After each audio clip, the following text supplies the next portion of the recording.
Hi BookTube, my name is Juan. I am just one reader, and I am here today, for some reason, joined by one of my dogs, Gonzalo. Gonzalo. Hola, Gonzo. And so we're going to discuss historic materials. So this is the beginning of our historic materials read-along. And so today we will be discussing book number 1, Northern Lights, or The Golden Compass. I usually don't like calling it The Golden Compass because I feel like that is a very Americanized, sort of like Harry Potter and the Philosopher's Stone versus the Sorcerer's Stone kind of issue. And bye. ¿Dónde vas? ¿Qué haces? ¿Vas a venir o no? Vente, Chucky. So anyway, I have always called it Northern Lights. I will try to do this review sometime when he's out of the frame. I think he's going now. Anyway, so Northern Lights. Two things that I want to say before I actually start talking about it. Firstly, this is not so much a review, like a typical review, the way that I would do a normal review for any other book. It is more of a series of weirdly put together thoughts and connections that I have made from this rereading experience, because I am rereading this. For me, it's a rereading experience. And I've also connected this to psychoanalysis, because that's what I do, that's my specialty, and so I will be discussing some psychoanalysis, some psychoanalytical concepts that are, I think, important and necessary to discuss when talking about Historic Materials, Book 1. And then the other thing that I wanted to say is this video is not really intended as this is me giving you all of my thoughts.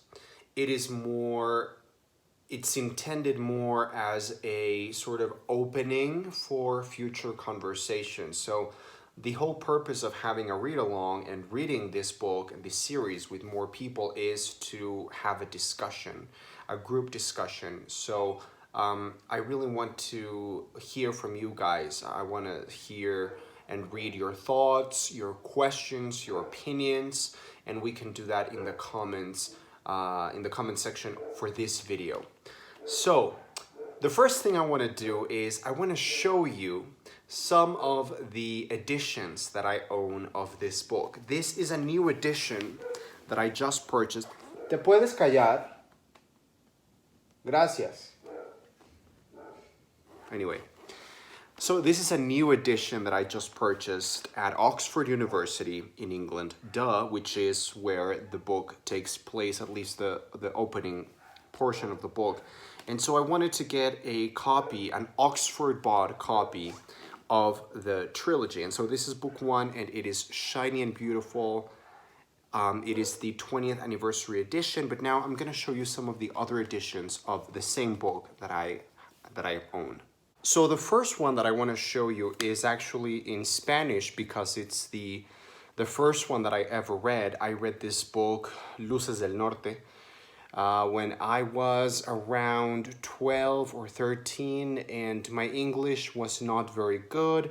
I think the only books that I was really reading in English at the time were, well, the Harry Potter series, of course, and I think that's it. No, the series of unfortunate events, but that's it. So I read this in Spanish, and I do actually really, really like the cover design for these books. All three of them are really, really cool, especially the first one. I just really, really like it. That scene with Lyra and Yorick, very cool. Then another one that I actually read many years after reading it for the first time, so this was my first reread, was this huge bind-up of all three books, so the trilogy all in one. And I have to say, it was very convenient having the entire thing in one book, but it was not very convenient because this thing is fucking heavy. And I don't really like the cover. I think it looks kind of tacky, but anyway. Then another one that I bought and haven't read is a very American sort of edition, which is this one. They're actually pretty nice. I have all three of them. I have all three books in all of these editions, and so this is pretty cool. But I just haven't read it. And then the other one that I have is another bind up of all three in the beautiful Everyman's Library edition. But I know I am never gonna read this because I am way too apprehensive, and just the thought of this book getting damaged or spilling my coffee on it, or it makes me want to die inside. So I'm never going to read this book. I might read the introduction. Yeah, the introduction and the afterword, if there is an afterword. But that's pretty much all I'm going to read, and I'm going to read it safe within the space of my house where it will not be damaged. So those are the editions that I own, but this is the one that I am currently reading. Well, this is the one that I just read, Northern Lights.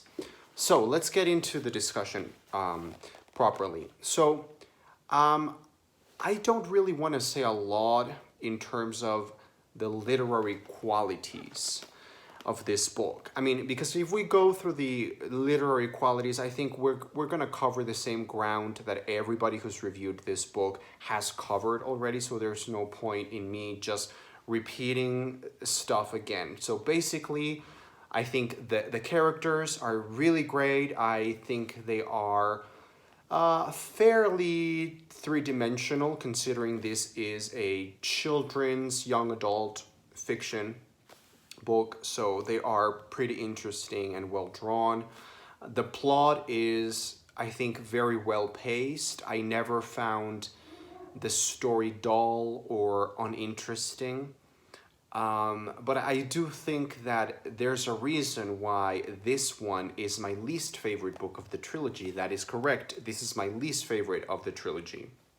And I think that's because the story is not as exciting or as urgent or as fascinating as it later on becomes in book 2 and book 3 particularly. So this one, I really enjoy the story. Again, I really enjoy the characters, the settings. I really like how Philip Pullman throws you into this world at the beginning, which is very similar to ours, but very different as well. So there's a sense of familiarity and otherworldliness at the same time. So that's really cool. And I really commend Philip Pullman for not explaining things in a patronizing way or in a simplistic way. He really values the reader's intelligence, and he trusts the reader's intelligence. And so you are thrown into this world and you are expected to start thinking and to start asking some questions. And some of those questions are answered, but some of them are not, and they will become answered hopefully in future installments. So overall, I would give this book 4 stars. I could easily give it 5, but the only reason why I am not giving it 5 is because I feel like there was a sense of delight that I found missing or a little bit lacking in this book. Don't get me wrong, this is my favorite trilogy, and this book is wonderful. And yet, if I compare it to some other books that I would give 5 stars to, those books really give me a sense of warm delight, comedy relief, a lot of jokes, a lot of humor. And don't get me wrong, I don't need my books to be funny, but I did find this book sometimes a little bit more on the serious side, and that's good. That's exactly the kind of book that it is. And well, I guess there is some humor, the way that Lyra interacts with other people and the way that she lies, and she is a very wild character, and she is funny, and this book does have some moments of levity. However, there was a sense of of a pure enjoyment and pure delight that I would have loved to see more of. I'm thinking, for example, in Harry Potter, there's a constant sense of warm, pure delight, and I found that that feeling was not as prominent in here. This was more serious, and it was always fascinating. It was always interesting. So that's what's so great about this book. Okay, now let me take a sip of coffee because my throat is getting really dry. So now I want to talk about the psychoanalytical things, which are the things that I can bring to the table, bring to the conversation about Northern Lights. So there's a couple of issues here going on in this book. Firstly, demons.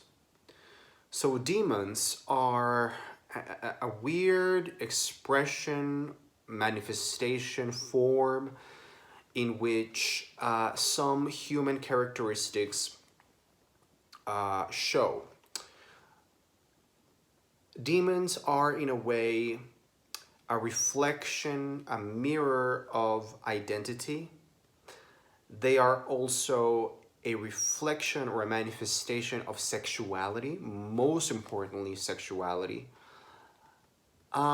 They also provide a sense of relief and a sense of protection against abandonment and isolation. And I think that demons are probably one of the smartest, yet simplest, and therefore most beautiful inventions in fantasy fiction that I have come across.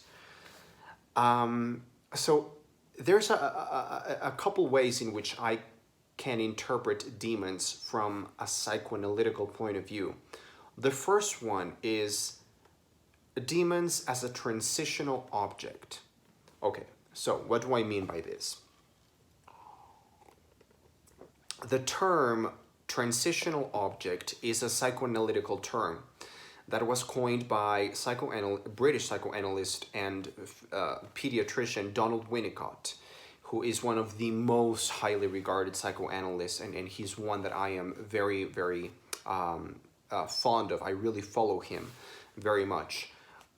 So he coined the term transitional object, which refers to this experience when the child is very young, the infant is separating from its mother, and from his or her mother, and or maternal figure. And usually what we see is in humans is that the infant develops a transitional object. That is an object that allows him or her to separate from the mother. So you can see these when little children have certain toys that are very, very, very special to them, that they will never allow anybody else to touch. They will have like a special blanket, the security blanket. That is the transitional object. It's something that the child holds incredibly dear. It's something that becomes incredibly special, something that belongs to them and no one else, something that they will hold very close to themselves, to their own body. It's something that gives them a sense of protection, and it's something that allows them to undergo this process of separation and start forming their own identity separate from the mother. So the objective is that eventually, the goal is that eventually this transitional object will become internalized, and therefore they will no longer need the physical object, the actual blanket or toy or whatever. And that's pretty much the concept that we have here with the demons. Demons are a sort of transitional object because it's something that belongs to the person but is out in the real world. And that is pretty much the experience that children have with their very special transitional objects. It's something that is out existing in the world, in the real world, but it's something that that is very much their own, and it's a representation of their own psyche. So that is one way in which we could interpret demons. And of course, the whole idea of being separated from your demon is taboo. It's unmentionable. It's unspeakable. It doesn't have a representation. It's worse than death. This, of course, is an incredibly Freudian concept, that there is something far more horrifying than death, which is loneliness, abandonment, despair, the deepest, darkest depression. This book is incredibly Freudian, actually, and I think Philip Pullman has, of course, read Freud, and probably has read more psychoanalysts, not just Freud, because those ideas are very much at the core of his dark materials, and we can see them from the opening of the book. So that's one way in which we can talk about demons as transitional objects. Now, another concept, another way through which we can interpret demons, is if we talk about the Freudian concept of the Oedipus complex, which is pretty much the moment or the experience in life when we start shifting from one way of sexuality to another. So, what do I mean with this?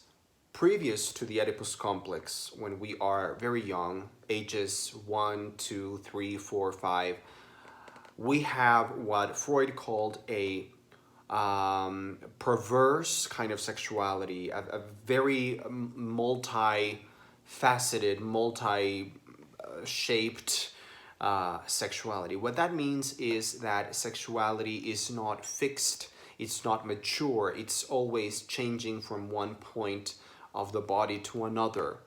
So in the first year of life, sexuality and all the most important sensations of pleasure are experienced throughout the mouth.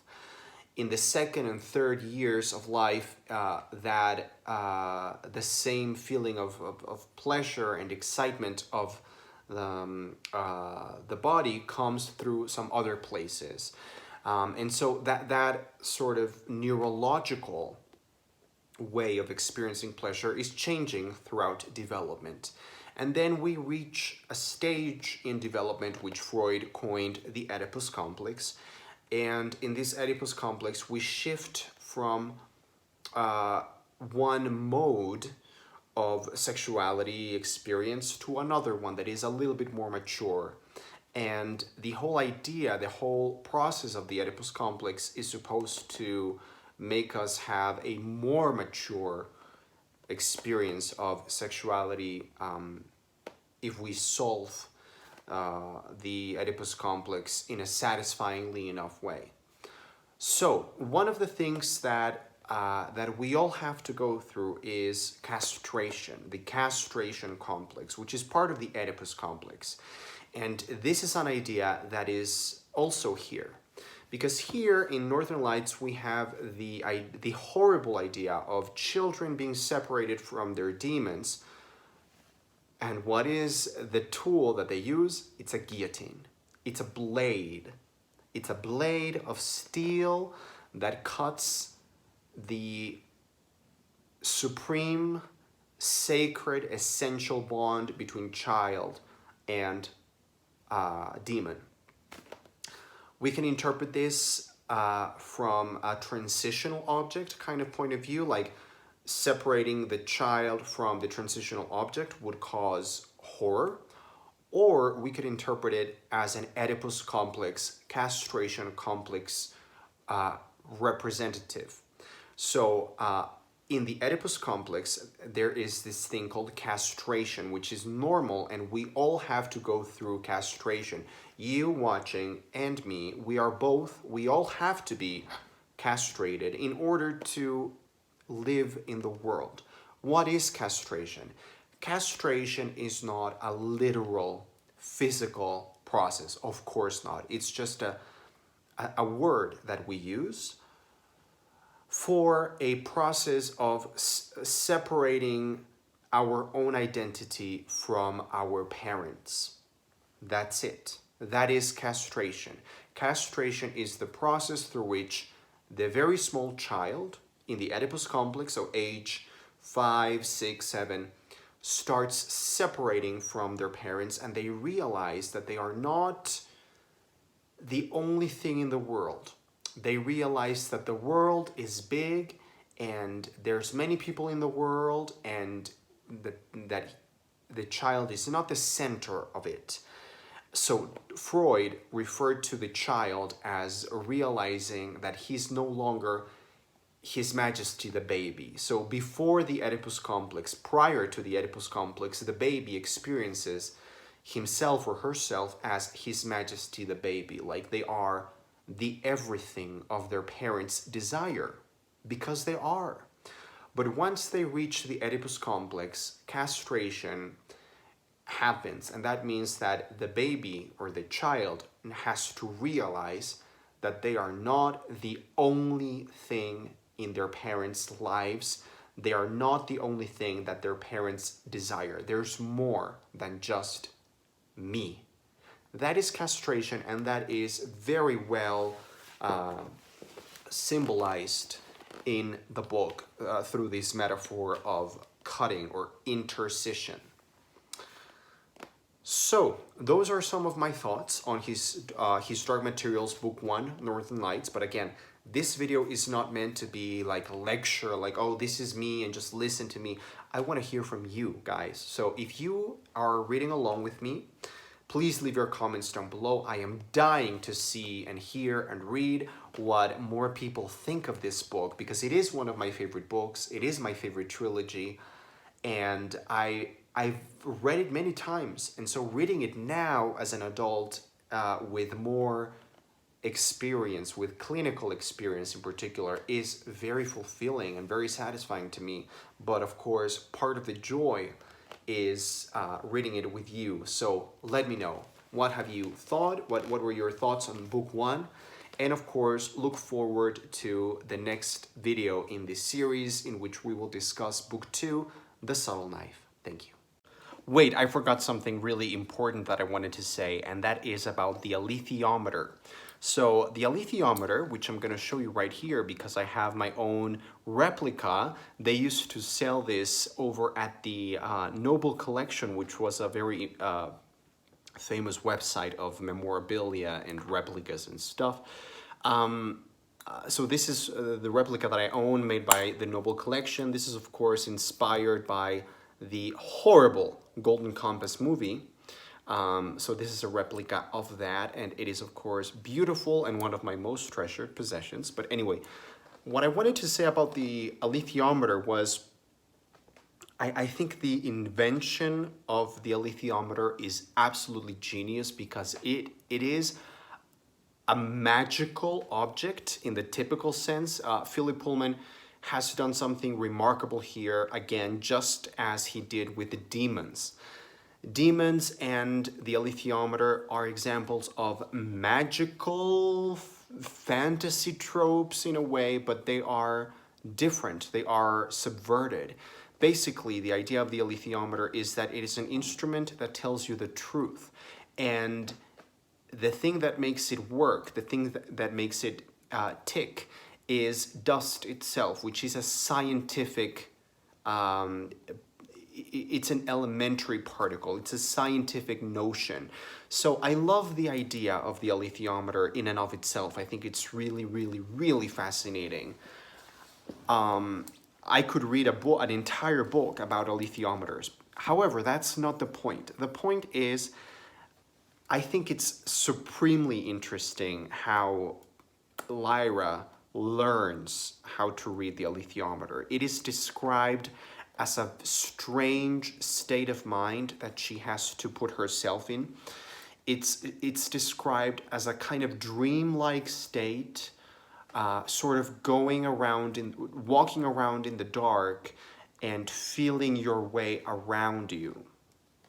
And the way that Lyra starts reading the alethiometer is realizing, learning that every symbol has not just one but many meanings. So there you see all the symbols, and every symbol has a different layer, like a waterfall of meanings behind it, behind each symbol.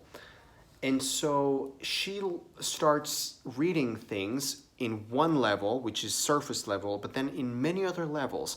And that is what psychoanalysts do. This is my job. My job is listen to the patient in the conscious level, but listening to the other levels, which are not conscious but unconscious. How cool is that? My work as a psychoanalyst could be described as reading an alethiometer of humans.